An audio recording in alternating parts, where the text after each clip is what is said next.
Samsung-ը 2 տարեկան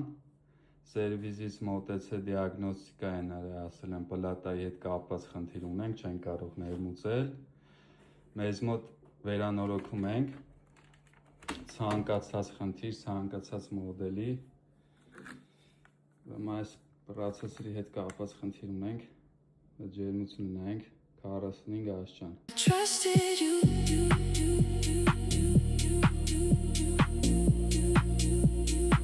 Դիագնոստիկան վերջացրեցինք, այս միկրոկոնտրոլերն է վնասվել, այստեղ ենք լինում,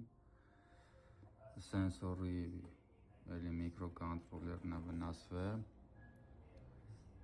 վերջացնենք, փոխենք չիպերը, ծրագրավորենք, արդեն վերջնական պատկերն է միացնենք,